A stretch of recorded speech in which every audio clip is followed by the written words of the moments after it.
स्वागत है आप सभी का। आज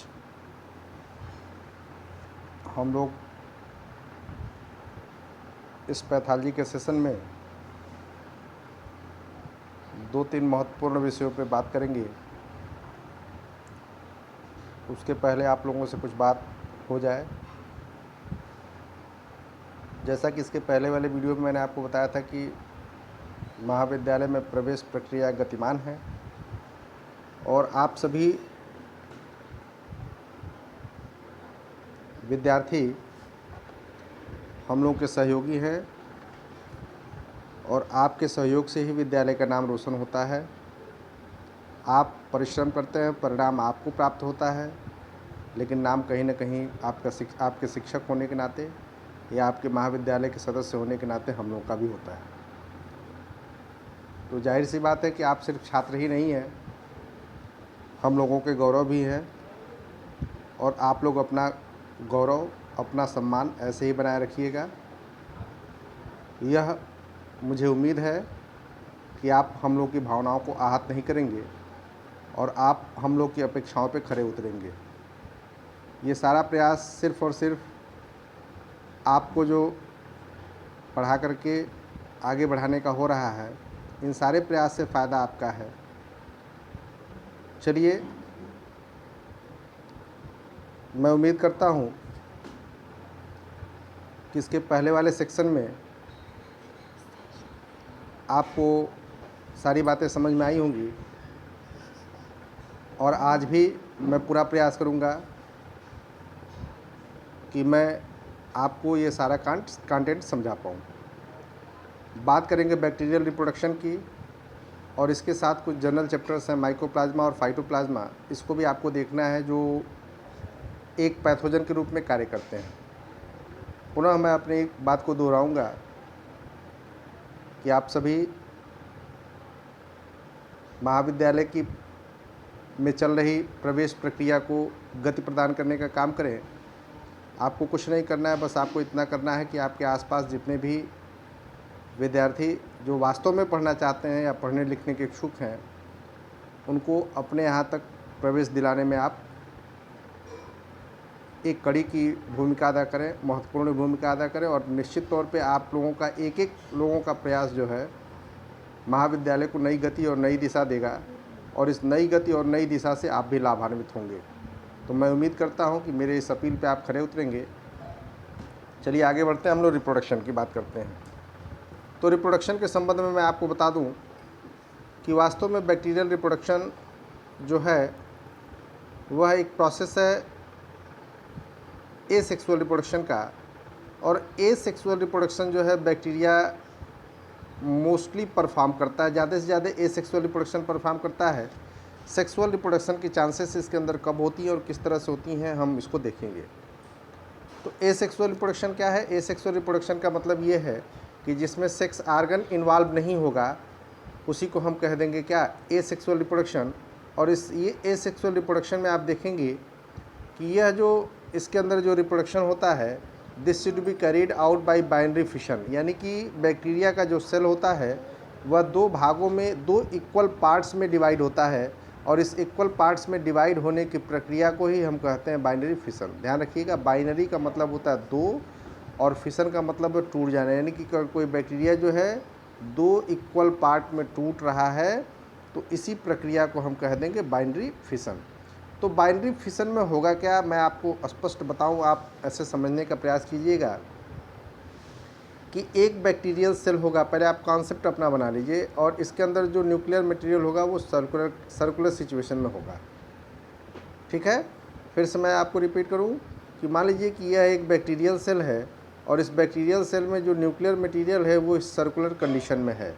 तो जब इसको डिवाइड होना होगा तो पहले इसका जो ये सर्कुलर मटेरियल है यह डिवाइड हो जाएगा एग्जैक्टली दो पीस में, और एग्जैक्टली दो पीस में इस तरह से कुछ डंबल के आकार का बनाते हुए जो इस तरह से डिवाइड होगा और यहाँ से ये जो सेल वॉल है वो धीरे धीरे डिप्रेस होना शुरू होगा। किसी किसी केस में जो है यहाँ पे ये सेल वॉल का डिप्रेशन नहीं होता, एक जो है इस तरह का रिंग बन जाता है और इस रिंग से ही दो जो है सेपरेट होकर अलग अलग दो सेल्स का फॉर्मेशन हो जाता है। कुछ केसेस में ये डिप्रेशन बनते हैं और ये जो धसाव है, यह धसाव जो है धीरे धीरे बढ़ता चला जाता है और बढ़ने के बाद आप देखेंगे तो जो है दो अलग अलग जो है बैक्टीरियल सेल का इस तरह से फॉर्मेशन हो जाता है। तो इस तरह से आप समझ सकते हैं, देखिए दो बैक्टीरियल सेल का इस तरह से जो है फॉर्मेशन हो जाता है और इस तरह से आप समझ सकते हैं कि दो अलग अलग सेल्स जो हैं वो क्या हो रहे हैं, बन रहे हैं। तो ये एकदम एग्जैक्ट प्रोसेस है दो अलग अलग सेल्स के बनने की। तो जब कोई बैक्टीरिया जो है दो इक्वल पार्ट्स में टूट जाए या बट जाए तो इस प्रोसेस को हम करते हैं बाइनरी फिशन। अब इसमें जो भी टेक्निकल पॉइंट्स हैं, मैं आप उम्मीद है कि समझ गए होंगे किस तरह से टूटता है, किस तरह से होता है। ये जितने भी टेक्निकल पॉइंट है मैं आपको एक बार जो है पढ़ के बताने का प्रयास करता हूँ। चलिए, तो जो पहला पॉइंट है आप ध्यान दीजिए, क्या है कि as the cytoplasm of cell wall undergo division into two, the nuclear material is organized into a circular chromosome-like structure, which ultimately duplicates itself and get distributed equally into two newly formed cells.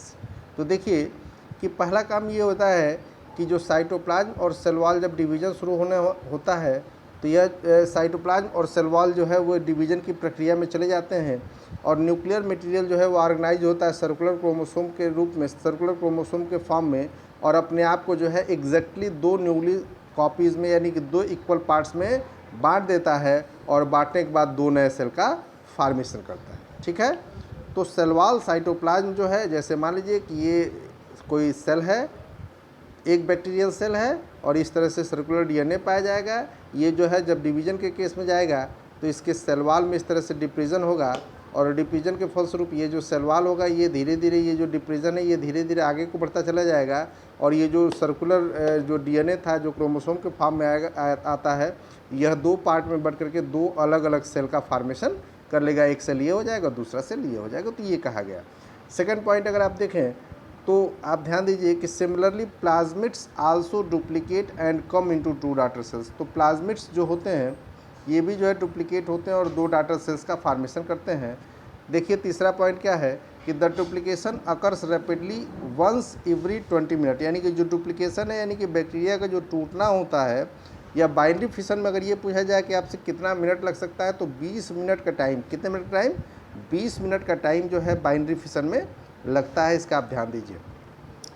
Next जो है as a result a bacterium like Escherichia coli starting from one bacterium में produce a million bacteria in 10 hour. तो जब आप अनुमान लगा सकते हैं, सहज अनुमान लगा सकते हैं कि अगर एक बैक्टीरिया जो है 20 मिनट में उसकी बाइनरी फिशन हो रही है तो एक बैक्टीरिया अगर इशर्सिया कोलाई को लिया जाए तो 10 घंटे के अंदर जो है 1 मिलियन एग्जैक्ट कॉपीज़ उसकी बन सकती है। ठीक है ना। अगर एक बैक्टीरिया इशर्सिया कोलाई को लिया जाए तो हर 20 मिनट पे जो है वो डुप्लीकेट होगा और दो पार्ट में टूटेगा। तो इस तरह से 10 घंटे के अंदर जो है 1 मिलियन एग्जैक्ट कॉपीज़ बन सकती है। अगर मान लीजिए कि इशर्सिया कोलाई जो है कॉलरा या हैज़ा को उत्पन्न कर रहा है तो आप ध्यान देंगे कि 10 घंटे के अंदर जो है वो कितनी कॉपीज़, 1 लाख कॉपीज़ बनाएगा और 1 लाख लोगों को जो है वो क्या कर सकता है, प्रभावित कर सकता है। तो इसी तरह देखेंगे कि पहले जो है, पहले के ज़माने में जब ये कॉलरा ये इन सब चीज़ों पे की जो है टीके और वैक्सीन्स नहीं बनी थी तो उस सिचुएशन में होता क्या था कि गांव के गांव जो है इस बीमारियों से साफ़ हो जाते थे कि बैक्टीरिया जो है उसका रेट ऑफ जो मल्टीप्लिकेशन था वो ज़्यादा था और ज़्यादा होने के कारण जो है यह पैथोजेनिक या लीथल फॉर्म में जो है ज़्यादा अटैक करता था। चलिए नेक्स्ट पॉइंट पर हम देखें। However, the number is not reached because of gradual limitations of nutrients and toxic metabolites. Still, what is achieved normally is phenomenal. तो ये जो बात की जा रही है कि 10 घंटे के अंदर जो है 1 लाख कॉपीज़ या 1 मिलियन एग्जैक्टली कॉपीज़ जो है वह बन रही है, तो क्या ये इतने कॉपीज़ जो है सर्वाइव करते? तो नहीं, ऐसा होता नहीं है। रेट ऑफ डुप्लीकेशन तो ज़्यादा है लेकिन एग्जैक्टली जो है due to the lack of nutrient और सम अदर इन्वायरमेंटल फैक्टर जो है एग्जैक्टली उतना संख्या नहीं डेवलप हो पाता, लेकिन फिर भी जो है उसकी संख्या जो है, जैसे मान लीजिए कि 1 लाख तो नहीं, लेकिन ये कि 10 घंटे के अंदर जो है 15,000 20,000 जो है इस सिचुएशन में जो है इतनी संख्या जो है उसकी बन सकती है। इसका ध्यान रखिएगा आप लोग। तो इस तरह से जो है रेट ऑफ डुप्लीकेशन के कारण जो है यह ज़्यादा लीथल या ज़्यादा जो है क्या करता है, पैथोजन फॉर्म में जो है यह अटैक करने के फॉर्म में रहता है। ठीक है, तो लास्ट पॉइंट इसका देखें कि such prolificacy is multiplication must be of great advantage but it's survival of bacterial pathogen and also for successive plant infection. तो ये जो मल्टीप्लिकेशन की जो इफ़िशियंसी है यह जो है ये ग्रेट एडवांटेज तो है, ये इस पे बात हम लोगों ने किया कि ये ग्रेट एडवांटेज है, लेकिन इसके सर्वाइवल बैक्टीरियल पैथोजन के सर्वाइवल के जो चांसेस होते हैं वह कम होते हैं। अगर ऐसे सर्वाइवल के चांसेस, रेट ऑफ सर्वाइवल जो है ज़्यादा होता है तो इस संसार में जो है किसी का बचना मुश्किल हो जाता है, यह बैक्टीरिया जो है सबको मार डालते हैं। इसलिए जो है रेट ऑफ सर्वाइवल जो है इनका क्या होता है, कम होता है। इसलिए जो है लेस पैथोजेनिक सिचुएशन में पाए जाते हैं। जहाँ रेट ऑफ सर्वाइवल बढ़ जाता है वहाँ इनके जो इन्फेक्शन का जो रेट है वो क्या होता है, बढ़ जाता है। तो एग्जैक्टली 2 कॉपीज़ में बैक्टीरिया का जो बंटना है यह बाइनरी फिशन है। अब सिर्फ एक चीज़ मैं आपको यहाँ पे बता देना चाहता हूँ कि सिर्फ एक चीज़ बैक्टीरिया जो है बाइनरी फिशन के द्वारा ही जो है रिप्रोड्यूस नहीं करते, इसके अंदर बडिंग का भी फॉर्मेशन होता है। जैसे कुछ बैक्टीरिया ऐसे होते हैं कि जिनकी बॉडी जो है उस पर सर्कुलर आउटग्रोथ निकलता है। यह सर्कुलर आउटग्रोथ जो है इसको कहते हैं बड। क्या कहते हैं, बड। तो ये जो बड है यह बाद में इस बैक्टीरिया से अलग होकर के जो है अपना नया एग्जिस्टेंस शो कर लेता है और एक नए जो है बैक्टीरिया का फॉर्मेशन कर देता है। तो ये बडिंग भी जो है एक प्रोसेस है इसके अंदर, बैक्टीरियल रिप्रोडक्शन के अंदर। कुछ ऐसी भी बैक्टीरिया जो हैं, मैं आपको कॉमन चीज़ें बता रहा हूँ, कुछ ऐसी भी बैक्टीरिया जो हैं जो कोनिडिया का फॉर्मेशन करती हैं। इस तरह से सर्कुलर जो है स्ट्रक्चर फॉर्म करेंगी और इन सर्कुलर स्ट्रक्चर को हम कहेंगे कोनिडिया। और ये जो कोनिडिया होंगी जब सेपरेट होंगी तो ये सेपरेट जो है अलग अलग बैक्टीरिया का क्या करेंगी, फॉर्मेशन कर लेंगी। तो इस तरह से भी बैक्टीरियल रिप्रोडक्शन जो है संभव है। अब बात करते हैं कुछ स्पेशल मेजर की। तो बैक्टीरिया, अगर अब सपोज दैट कि मान लीजिए कि बैक्टीरिया जो एक बैक्टीरिया की एग्जैक्ट कॉपीज़ होती चली जाएंगी तो जो नंबर ऑफ बैक्टीरिया होगी बढ़ जाएगी, और बढ़ने के साथ जो उनकी पैथोजेनिक सिचुएशन होगी, यानी कि जो डिजीज़ काज करने की जो सिचुएशन होगी वह एक ही तरह की डिजीज़ काज करेगी। और जब एक तरह की डिजीज़ काज करेगी तो उसका जो कंट्रोल मेजर होगा वो आसान हो जाए। इस तरह से समझिए कि जैसे मान लीजिए इशर्सिया कोलाई है, तो इशर्सिया कोलाई जिस डिजीज़ के लिए जाना जाता है वो हैज़ा है या कॉलरा है। ठीक, तो हैज़ा या कॉलरा के लिए जाना जा रहा है इशर्सिया कोलाई। तो अगर इशर्सिया कोलाई बार बार डुप्लीकेट होकर के सिर्फ और सिर्फ क्या बनाएगा, इशर्सिया कोलाई बनाएगा, और उसकी जो स्ट्रेन होगी वो सेम टाइप की होगी, सारी जेनेटिक प्रॉपर्टी जो होगी वो सेम होगी। तो एक ही इंजेक्शन हम बनाएंगे और इस इशर्सिया कोलाई के जो है सारे स्ट्रेन को जो है ख़त्म करेंगे, फिर फर्दर जो है उस पर किसी इन्वेंशन की ज़रूरत नहीं होगी। लेकिन एग्जैक्टली ऐसा होता नहीं है। इशर्सिया कोलाई या अन्य बैक्टीरिया जो है कभी कभी जो है कुछ जो है सेक्सुअल मीज़र भी अडॉप्ट करती हैं, और उस सेक्सुअल मीज़र को हम नाम देते हैं रिकॉम्बिनेशन। द सेक्सुअल मीज़र, उस सेक्सुअल मीज़र को, जिस सेक्सुअल मीज़र के थ्रू जो है ये रिप्रोडक्शन करती है, सेक्सुअल रिप्रोडक्शन कह लीजिए, या वास्तव में सेक्सुअल रिप्रोडक्शन होता नहीं क्योंकि इसके अंदर सेक्स ऑर्गन इन्वॉल्व नहीं होता, लेकिन just like sexual reproduction phenomenas कुछ होते हैं जिसको हम कह देते हैं रिकॉम्बिनेशन। तो देखिए रिकॉम्बिनेशन क्या है, रिकॉम्बिनेशन जो है सेक्सुअल लाइक प्रोसेस है, सेक्सुअल प्रोसेस नहीं है, ध्यान रखिएगा, सेक्सुअल लाइक प्रोसेस है। The genetic recombination in bacteria has been notice by the following sexual like process. कुछ सेक्सुअल लाइक प्रोसेसेस के थ्रू जो है हम इस जेनेटिक रिकॉम्बिनेशन को, जो बैक्टीरिया के अंदर जेनेटिक रिकॉम्बिनेशन को समझ सकते हैं। ध्यान दीजिएगा, ये इंपॉर्टेंट पॉइंट है। जेनेटिक रिकॉम्बिनेशन इन बैक्टीरिया जो है शॉर्ट नोट में या फुल क्वेश्चन में पूछा जा सकता है, तो इस पर आप विशेष ध्यान देंगे कि ये है क्या। वास्तव में जेनेटिक रिकॉम्बिनेशन इन बैक्टीरिया जो है वो 3 तरह से होता है। पहला होता है कॉन्जुगेशन, दूसरा होता है ट्रांसफॉर्मेशन, और तीसरा होता है ट्रांसडक्शन। तो ध्यान रखिएगा कि अगर ये पूछा जाए कि जेनेटिक रिकॉम्बिनेशन कितने तरह का होता है, तो जेनेटिक रिकॉम्बिनेशन कितने तरह का, 3 तरह का। कौन कौन अगर पूछा जाए तो ध्यान रखिए कि कौन कौन तरह के जेनेटिक रिकॉम्बिनेशन होते हैं। तो 3 जेनेटिक रिकॉम्बिनेशन आपने देखा, एक देखा कॉन्जुगेशन, दूसरा देखा ट्रांसफॉर्मेशन, और तीसरा देखा क्या, ट्रांसडक्शन। तो याद रखिएगा genetic recombination is of 3 type, conjugation, transformation और ट्रांसडक्शन। तो ये वास्तव में बहुत लंबा टॉपिक है, उतना लंबा आपको जानने की ज़रूरत नहीं है, बस इतना ही जानने की ज़रूरत है कि इसमें क्या होता है और किस तरह के प्रोसेसेस जो है वो चलते हैं। तो हम बात करते हैं कॉन्जुगेशन की।